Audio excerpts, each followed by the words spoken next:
Hello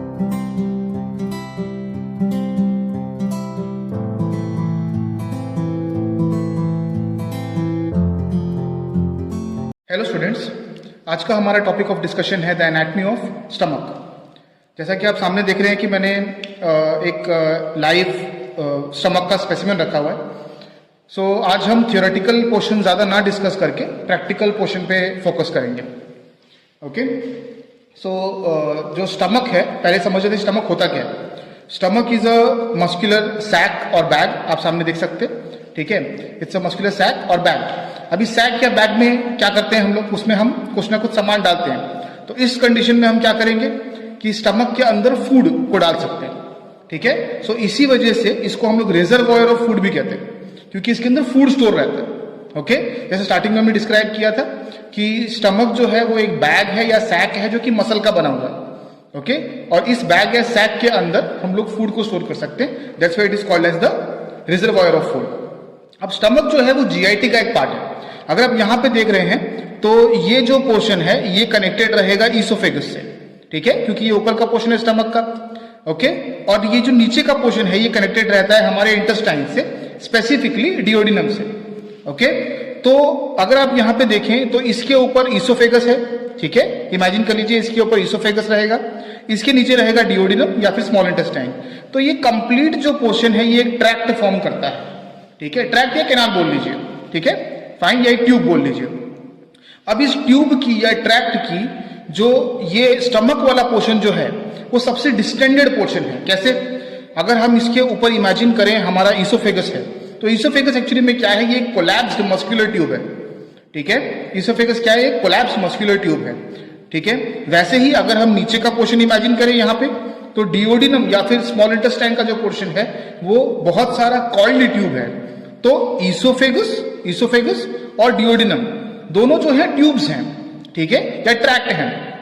okay, हमारा stomach ही उस tract के बीच में है, तो मतलब ये भी ट्रैक्ट का पार्ट है, इसलिए उसको गैस्ट्रो इंटेस्टाइनल ट्रैक्ट बोलते हैं। ठीक है, अगर हम वर्ड्स को स्प्लिट करें तो गैस्ट्रो मतलब हमारा स्टमक, इंटेस्टाइनल मतलब हमारा जो इंटेस्टाइन्स है, डिओडिनम, जेजुनम, इलियम। ठीक है, फाइन, यहां पे गैस्ट्रो शब्द से हम लोग स्टमक और ईसोफेगस दोनों को कंसिडर कर रहे हैं। Fine, so this is called as the gastrointestinal tract. इस कंप्लीट ट्रैक्ट का सबसे डिस्टेंसिबल पार्ट होता है हमारा स्टमक। ठीक है, अब अगर हम यहां पे देखें तो जो हमारा स्टमक है वो 9 क्वाड्रेंट्स में अगर हम डिवाइड करने की कोशिश करें तो हमारा स्टमक लाई करता है in the epigastric region, okay, जो कि ऊपर है। उसके बाद into the umbilical region and the left hypochondriac region. ठीक है, सो ये 3 पोर्शंस को कवर करेगा हमारा स्टमक, या फिर उसके अंदर ऑक्यूपाई रहेगा। ओके, कौन कौन से पोर्शंस हैं? The epigastric region, the umbilical region and the left hypochondriac region. Okay, fine, stomach की प्लेसमेंट ओब्लिकली होती है, ओके, या फिर डायगोनली, जैसे आपको बुक्स में, टेक्स्ट बुक्स में दिखाया जाता है। जैसे अभी आपके सामने स्टमक है, इस पोजीशन में स्टमक नहीं रहेगा, ये स्लाइटली टिल्टेड रहता है, ये ओब्लिकली प्रेजेंट रहेगा। Okay, fine. अब ये तो हो गया इंट्रोडक्टरी पोर्शन हमारे स्टमक से रिलेटेड। ठीक है, इसके बाद हम डिस्कस करते हैं रिगार्डिंग द जनरल फीचर्स, और उसके अंदर भी regarding the shape of the stomach. अब अगर आप यहां पे स्टमक को देखते हैं तो हम स्टमक का शेप डिस्कस करते टाइम क्या देखेंगे, जिस शेप में स्टमक अभी आपके सामने है, जैसे टेक्स्ट बुक्स में मेंशन किया होता है कि स्टमक जे शेप का है। आप यहां पे देख रहे हैं स्टमक जे शेप का लग रहा है। इस शेप का स्टमक तभी लगेगा जब स्टमक एम्प्टी होगा। ठीक है, फाइन, स्टमक जब भी एम्प्टी रहता है वो तभी जे शेप का होता है। ओके, फाइन, तो अभी यहां पे ये एक स्पेसिमेन है। फाइन, तो ये स्पेसिमेन है इसलिए खाली है, इसके अंदर कोई गैस्ट्रिक कंटेंट नहीं। ठीक है, तो गैस्ट्रिक कंटेंट ना होने की वजह से जो इसका शेप है वो जे शेप का लग रहा है अभी आपको। ठीक है, जैसे ही आप इमेजिन करिए मैं इसके अंदर थोड़ा सा फूड डाल दूं तो जे शेप जो है, अपना शेप जो है वो चेंज कर लेगा स्टमक। ठीक है, उसके बाद इसका शेप हो जाता है पेयर शेप का, पेयर जो फ्रूट होता है उसके शेप का हो जाएगा। इसीलिए जब हम इसमें थोड़ा सा खाना डालते हैं या हम थोड़ा सा खाना इंजेस्ट करते हैं तो पार्शियली डिस्टेंड हो जाता है हमारा स्टमक। पार्शियल डिस्टेंशन की वजह से जो हमारा स्टमक है वो पिरीफॉर्म शेप में हो जाता है। ठीक है, जिसको हम पेयर शेप बोल रहे हैं, जो पेयर फ्रूट होता है उसके शेप का हो जाएगा। ठीक है, तो हमने क्या डिस्कस किया, जब भी स्टमक एम्प्टी है तो वो जे शेप का है, जब भी पार्शियली डिस्टेंडेड है, थोड़ा फूड उसके अंदर है, तो वो पिरीफॉर्म शेप का हो जाएगा। ठीक है। ऐसे ही अगर आप देखते हैं ओबीस पीपल में due to accumulation of fat, बहुत ज्यादा फैट का एक्यूमुलेशन होने की वजह से जो उनका स्टमक है, जो मैंने बताया था आपको कि ये ओब्लिकली प्लेस्ड रहता है ऐसे डायगोनली, ठीक है, तो ज्यादा फैट एक्यूमुलेशन की वजह से ये और पुश हो जाएगा ऊपर, ठीक है। तो अब जो स्टमक लाई करता है दैट लाइज हॉरिजॉन्टली, ठीक है। तो ओबीज लोगों में या ओबीज इंडिविजुअल्स में स्टमक जो है वो हॉरिजॉन्टली या रफली हॉरिजॉन्टली लाई करेगा, ठीक है। सो ये तो हो गया हमारे शेप के रिगार्डिंग बात। हमने तीन चीजें डिस्कस कर ली इसके अंदर, एक कि नॉर्मल पोजीशन में या फिर when the stomach is empty it is J shape, partially distended portion में it is piriform shape and in obese individuals it is lying horizontally, ठीक है। अब हम बात करते हैं regarding the size of the stomach. अब साइज अगर हम डिस्कस करना चाहते हैं तो उसमें हम लोग लेंथ देखेंगे और विड्थ देखेंगे स्टमक की, ओके।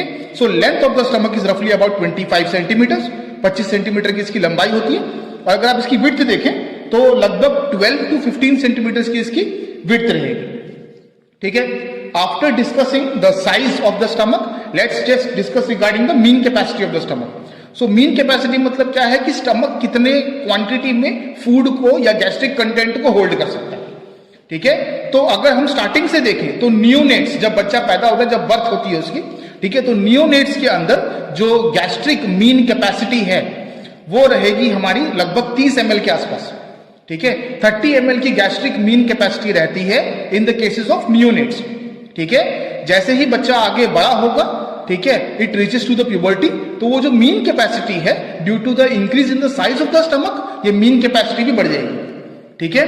अब प्यूबर्टी में यही 30 ml की मील कैपेसिटी हो जाती है 1 लीटर की, फाइन, ओके।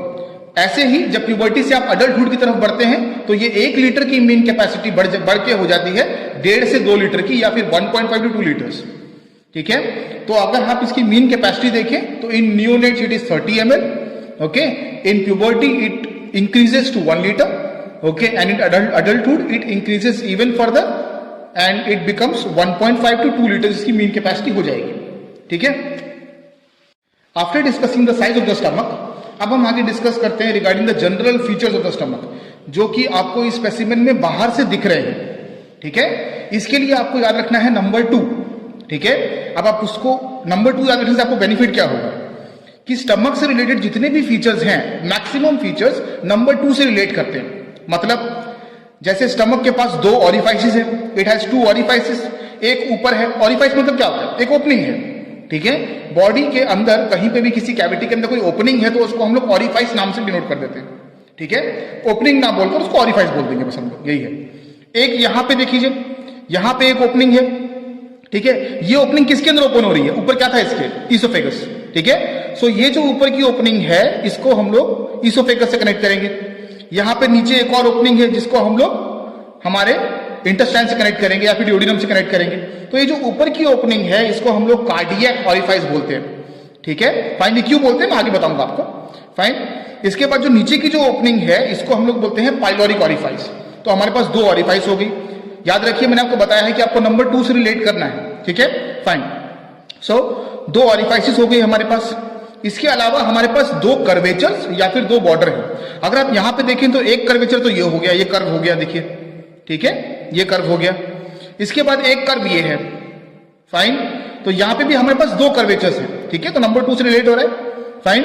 सो 2 कर्वेचर्स हैं। जो कर्वेचर बड़ा है उसको हम ग्रेटर कर्वेचर बोल देते हैं क्योंकि बड़ा है, ठीक है। जो कर्वेचर छोटा है उसको हम लेसर कर्वेचर बोल देंगे, ठीक है। तो ऐसे 2 कर्वेचर हो गए, 2 ऑरिफाइस हो गए, 2 कर्वेचर हो गए, फाइन, ओके। नेक्स्ट, अब हमारे पास 2 सर्फेसेस हैं। एक सर्फेस जो आप सामने देख रहे हो अभी आपकी स्क्रीन पर, तो ये हो गई हमारी एंटीरियर सर्फेस। अगर मैं इसी को पलट दूं तो पीछे की तरफ यहां पे हमारी रहेगी पोस्टीरियर सर्फेस। तो हमारे पास 2 सर्फेसेस हैं, ओके। तो हमारे पास देखिए अगर यहां पे तो 2 ऑरिफाइसेस हैं, cardiac orifice and pyloric orifice, okay. Then we have 2 curvatures, एक बड़ी कर्वेचर इसको हम बोल रहे हैं ग्रेटर कर्वेचर, एक छोटी कर्वेचर इसको हम बोल रहे हैं लेसर कर्वेचर, फाइन। ऐसे अगर हम सर्फेसेस देखें तो हमारे पास 2 सर्फेसेस हैं। जो सामने आपको दिख रही है this is the anterior surface, जो पीछे दिखेगी that is the posterior surface, okay. अब हम इनके रिगार्डिंग डिस्कस कर लेते हैं, ओके, एक एक करके। सबसे पहले हम ऑरिफाइसिस के बारे में डिस्कस कर लेते हैं। ये जो यहां पे है, ठीक है, जो आप देख रहे हैं यहां पे, जो मैं आपको शो कर रहा हूं, this is called as the cardiac orifice. अब कार्डियक शब्द से आप क्या समझते हैं? कार्डियक मतलब हार्ट, तो हार्ट का यहाँ पे क्या रोल है, इसको हम कार्डियक ओरिफाइस क्यों बोल रहे हैं? अगर आप इसको ओब्लिकली प्लेस करो तो इसके ऊपर रहेगा हमारा ईसोफेगस, ठीक है, और यहां पे प्लेस रहेगा हमारा डायफ्राम, ठीक है। डायफ्राम के बिल्कुल ऊपर रहता है हमारा हार्ट, क्योंकि ये ओरिफाइस ज्यादा नजदीक है हमारे एक बहुत इंपॉर्टेंट ऑर्गन जिसका नाम है हार्ट, तो उसके नजदीक होने की वजह से हम इसको कार्डियक शब्द से डिनोट कर रहे हैं, ठीक है। तो इसी वजह से इसको हम लोग कार्डियक ओरिफाइस बोलते हैं, क्योंकि हार्ट से ज्यादा नजदीक है, ठीक है, फाइन, ओके। अब ये जो हमारा कार्डियक ओरिफाइस है ये कनेक्ट होता है with the lower end of oesophagus, ठीक है। मैंने आपको फिर बोला क्योंकि ईसोफेगस का स्पेसिमेन मेरे पास यहाँ पे नहीं है, इसलिए मैं आपको ये चीज शो कर रहा हूं कि आप यहाँ पे इमेजिन कर सकते हैं इसके साथ में जुड़ेगा ईसोफेगस। तो ईसोफेगस जब ऊपर से शुरू होता है तो कनेक्ट होता है फैरिंग्स के साथ में, ठीक है। तो फैरिंग्स जब वो नीचे की तरफ आता है तो लोअर एंड ऑफ ईसोफेगस जो है वो ही कनेक्ट होगा हमारे कार्डियक ओरिफाइस में, ठीक है, फाइन, ओके। अब एक बहुत स्पेशल चीज होती है हमारे कार्डियक ओरिफाइस पे कि कार्डियक ओरिफाइस में एक कार्डियक स्फिंक्टर रहता है, ठीक है।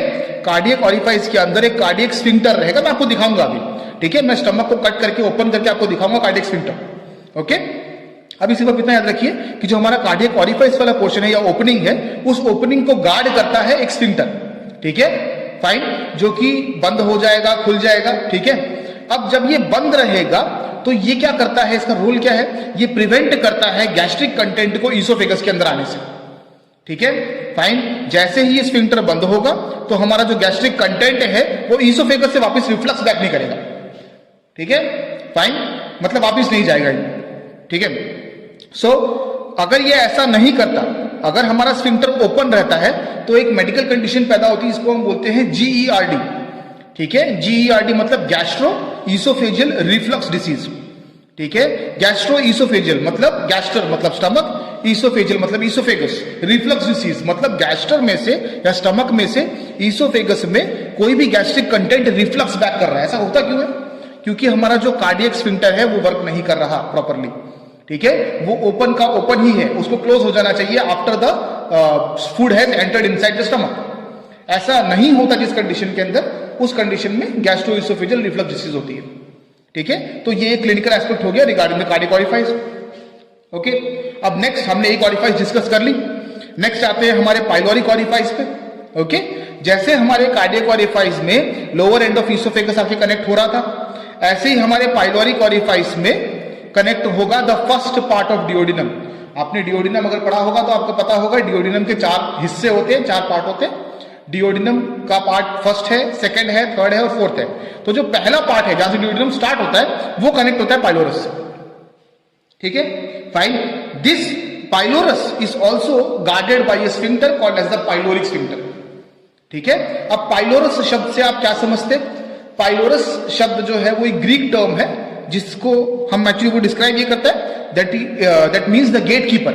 मतलब क्या है कि जो भी यहां पे फूड का कंटेंट होगा, ठीक है, वो डिओडिनम में जाने से पहले पाइलोरिक स्फिंक्टर से होता हुआ गुजरेगा, ठीक है, फाइन। अगर ये स्फिंक्टर किसी वजह से ना खुले so there is a condition called as the pyloric obstruction, जहां ये बंद रहेगा और उसके पीछे का जितना हिस्सा है वो फूड के एक्सेस एक्यूमुलेशन की वजह से स्वेल अप हो जाता है, ठीक है, fine. That is called as the pyloric obstruction. ये भी एक हमारा क्लिनिकल एस्पेक्ट है, ठीक है। तो यहां पे हमने डिस्कस कर लिया regarding 2 of the orifices, the cardiac orifice and the pyloric orifice, ठीक है। अब हम कर्वेचर्स डिस्कस कर लेते हैं। कर्वेचर जैसे मैंने बताया आपको 2 कर्वेचर्स हैं यहाँ पे, एक लेसर कर्वेचर, एक हो जाता है ग्रेटर कर्वेचर, ओके।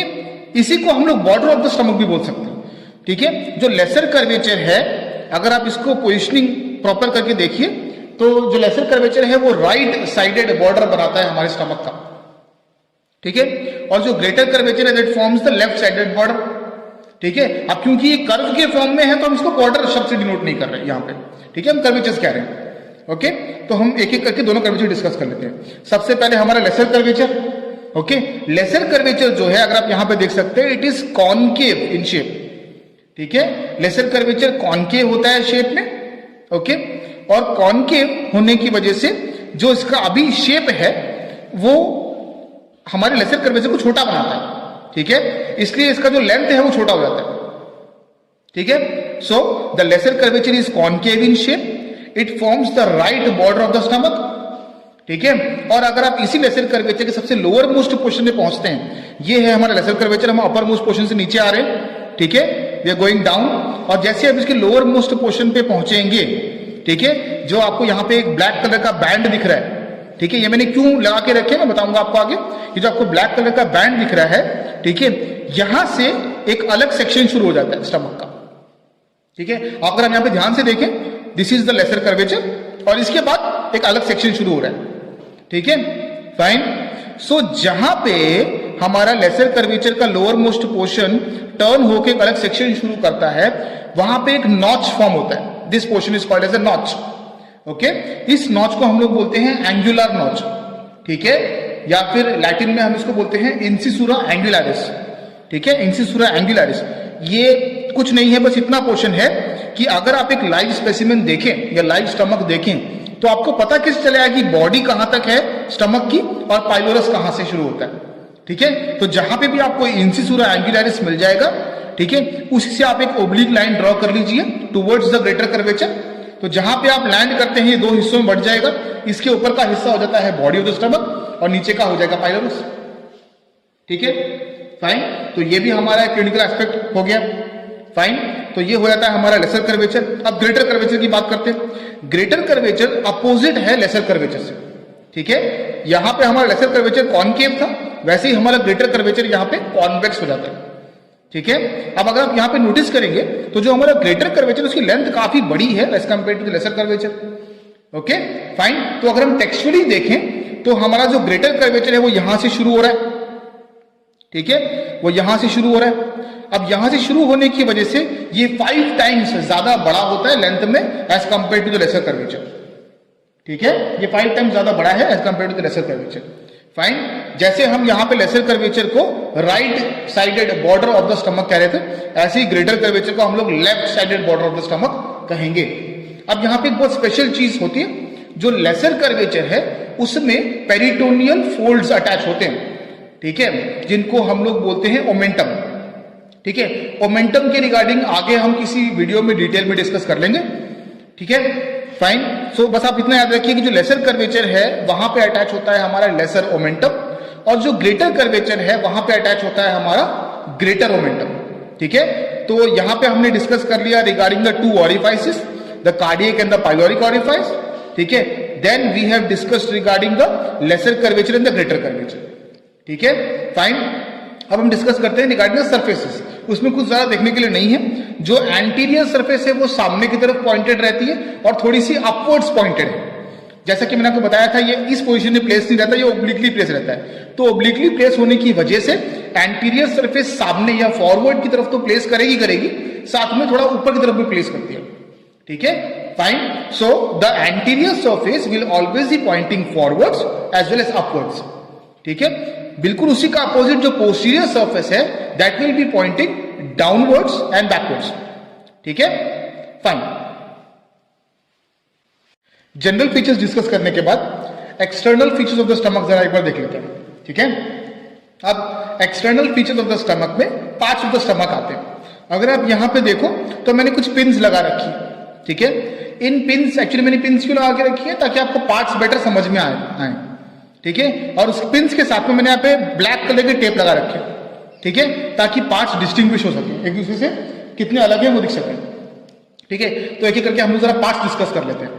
तो स्टमक में बेसिकली अगर हम ऑल टुगेदर देखें तो 4 पार्ट हैं स्टमक के, ठीक है। सबसे पहले जहां पे रेड पिन लगी हुई है, इस पार्ट को हम लोग बोलते हैं कार्डिया, ठीक है। अब कार्डिया बोलने से क्या मतलब है, क्योंकि यहाँ पे कार्डियक ऑरिफाइस है, उसी के नाम से इस वाले पोर्शन का हम लोग बोलते हैं कार्डिया। कार्डिया जो है कनेक्टेड रहता है ईसोफेगस से, इतना आप याद रख सकते हैं, ठीक है, फाइन। अब नेक्स्ट पोर्शन जो है फंडस है।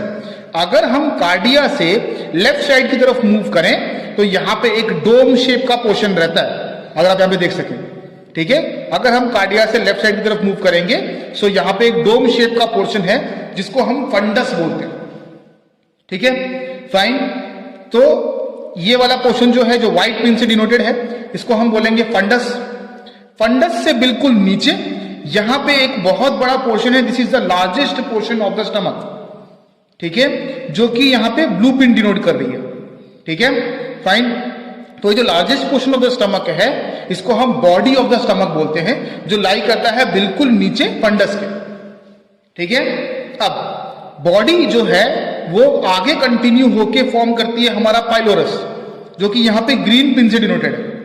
ठीक है, तो इस टेप के बाद में या फिर ये वाला पोर्शन मैंने बताया था आपको इंसिसुरा एंगुलरिस, इसके बाद में जो आगे का पोर्शन है ये सारा का सारा होता है हमारा पाइलोरस। ठीक है, अब पाइलोरस जो है वो दो हिस्सों में बटा हुआ है। ठीक है, अगर आप ये पिन से पहले का हिस्सा देखते हैं ये वाला पोर्शन, तो ये जो पोर्शन है this is called as pyloric antrum. ठीक है, इसको हम पाइलोरिक एंट्रम बोलते हैं। एंट्रम शब्द से आप क्या समझते हैं, पाइलोरस शब्द से क्या समझते थे बता दिया था मैंने आपको, इट मीन्स द गेटकीपर। ठीक है, अब एंट्रम मतलब क्या है, वो एक कैविटी में खाली चेंबर है। ठीक है, तो अगर आप देखोगे तो ये पूरा यूनिफॉर्म नहीं है, जो पाइलोरस वाला पोर्शन है यूनिफॉर्म नहीं है, एक जगह पे बड़ा है और बाकी जगह पे नैरो हो जाता है। तो जहां पे बड़ा है ये, ठीक है, वो एक चेंबर जैसा स्ट्रक्चर फॉर्म कर रहा है, इसलिए इसको एंट्रम शब्द से डिनोट किया गया। ठीक है, fine, so this is called as the pyloric antrum.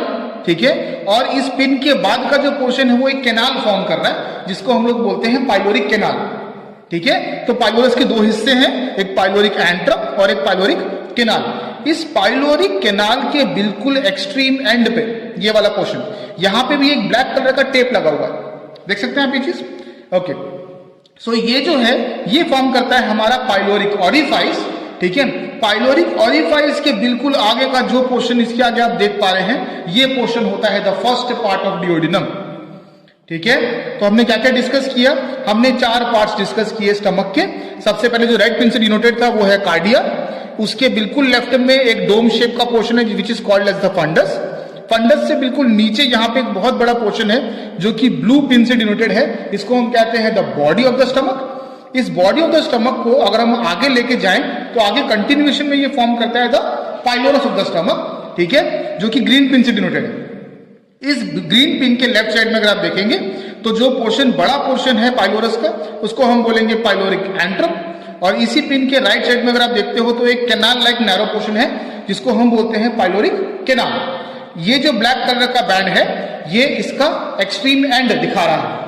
ठीक है, सो ये हो गए हमारे external features of the stomach. Now let's dive inside the stomach, और हम अंदर जो म्यूकोजल फोल्ड्स हैं स्टमक के वो एक बार देखते हैं आफ्टर कटिंग द स्टमक। तो स्टमक को हम लोग ऐसे कट कर लेंगे। ठीक है, और कट करने के बाद हम स्टमक के अंदर एक बार देखते हैं। ठीक है, फाइन।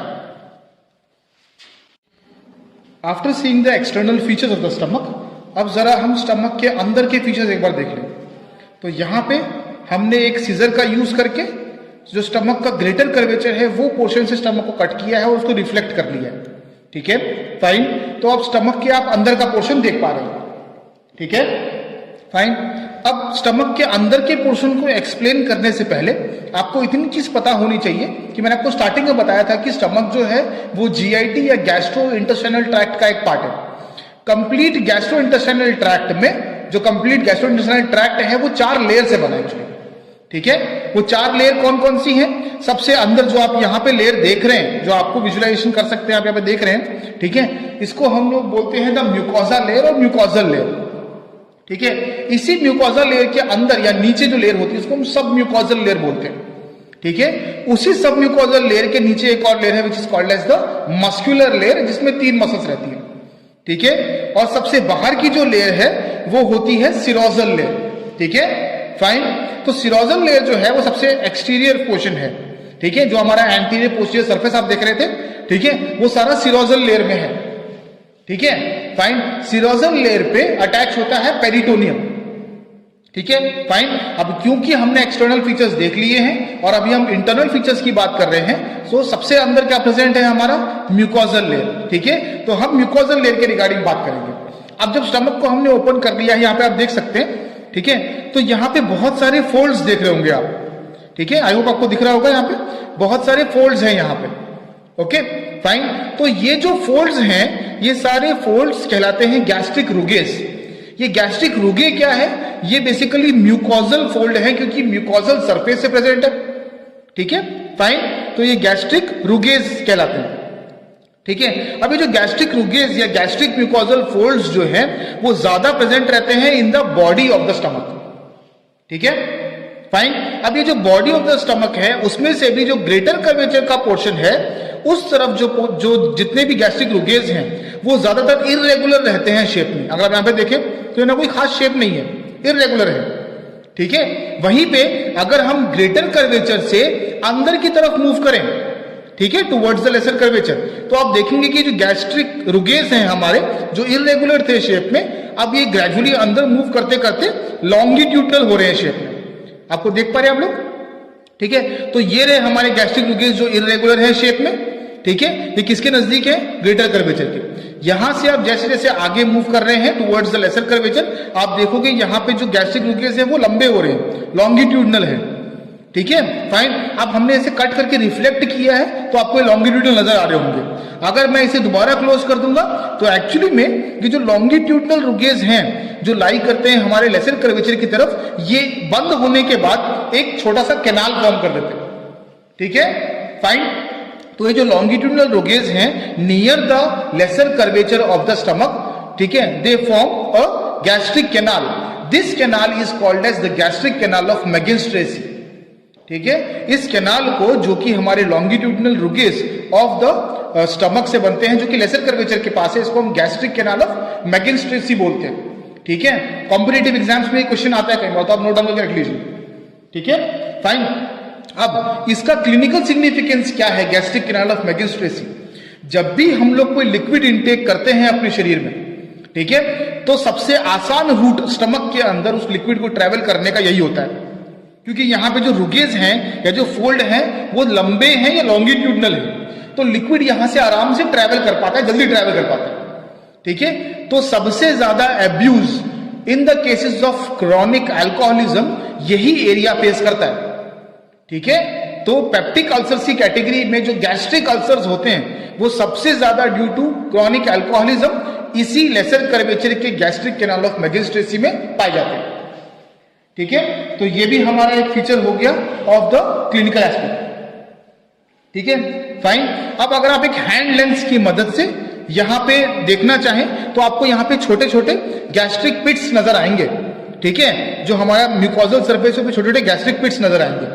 अब वो पिट्स देखने से पहले, वो भी मैं आपको दिखाता हूं, वो पिट्स देखने से पहले आपको एक चीज बता दूं कि ये जो स्पेसिमेन है इसको हमने काफी दिन फॉर्मेल्डिहाइड में रखा है, इसीलिए वो गैस्ट्रिक पिट्स जो है वो क्लोज्ड है और वो ग्रैन्यूल्स के फॉर्म में नजर आते हैं, ठीक है, फाइन। ये गैस्ट्रिक पिट्स जो है इनसे कनेक्टेड रहते हैं गैस्ट्रिक ग्लैंड्स जो कि एंजाइम सीक्रेट करते हैं हमारे स्टमक के अंदर, ठीक है। तो अभी मैं आपको विद हैंड लेंस आपको गैस्ट्रिक पिट्स दिखा देता हूं एक बार, ठीक है। तो interior portion of the stomach को हम लोग एक हैंड लेंस से देखेंगे। यहां पे आपको ग्रैन्युलेशंस नजर आ रही होंगी, ठीक है। अगर आप यहां पे देख सकते हैं छोटे छोटे ब्राउन कलर के ग्रैन्युलेशंस आपको नजर आ रहे होंगे यहां पे, ठीक है। ये ग्रैन्युलेशन क्लोज्ड पिट्स हैं, ठीक है, these are called as gastric pits, okay. इन्हीं गैस्ट्रिक पिट्स जो है ये गैस्ट्रिक पिट्स कनेक्टेड रहते हैं गैस्ट्रिक ग्लैंड्स से, ठीक है, जिनसे एंजाइम सीक्रेट होते हैं into the surface of the stomach. तो आप भी ऐसे एक हैंड लेंस की मदद से स्टमक की इंटीरियर सरफेस में गैस्ट्रिक पिट्स को देख सकते हैं, ठीक है। सो स्टमक का इंटीरियर सरफेस देखने के बाद हमारा लगभग portion of the anatomy of stomach finish हो चुका है, ठीक है। हम लोगों ने क्लिनिकल एस्पेक्ट भी डिस्कस कर लिए हैं regarding the anatomy of stomach, ठीक है। तो हमने साइज, शेप और जनरल फीचर्स, एक्सटर्नल फीचर्स देख लिए हैं स्टमक के। अगर आपको क्लिनिकल एस्पेक्ट जानने हैं तो क्लिनिकल एस्पेक्ट आप लिख सकते हैं, जैसा मैंने गैस्ट्रिक कैनाल ऑफ मैगिन्स ट्रेसी की रिगार्डिंग आपको बताया था, उसमें आप गैस्ट्रिक अल्सर्स मेंशन कर सकते हैं in the gastric canal of Magenstrasse at the site of the lesser curvature of the stomach, ठीक है। उसी के साथ में आप मेंशन कर सकते हैं रिगार्डिंग GERD, मैंने बताया था आपको गैस्ट्रो ईसोफेजियल रिफ्लक्स डिसीज, ठीक है, because of the non closure of the cardiac orifice, ठीक है, वो GERD कंडीशन आती है जिसकी वजह से हमारा स्टमक का जो कंटेंट है वो रिफ्लक्स बैक करता है इनटू द ईसोफेगस, ठीक है। उसके बाद आगे और क्रॉनिक कंडीशंस पैदा होती है called as the Barrett's oesophagus, वो हम डिस्कस करेंगे into the portion of the oesophagus anatomy, ठीक है। तो ये कुछ पोर्शन जो है आप क्लिनिकल एस्पेक्ट में मेंशन कर सकते हैं regarding the anatomy of stomach, okay. तो यहां पे मैं अपना वीडियो कंक्लूड करना चाहूंगा। अगर आपको कोई भी डाउट है इस टॉपिक के रिगार्डिंग और आपको कुछ भी पूछना है तो नीचे कमेंट सेक्शन में आप मेंशन कर सकते हैं, मैं कोशिश करूंगा इस आपके डाउट्स को क्लियर करने की, okay. Thank you so much.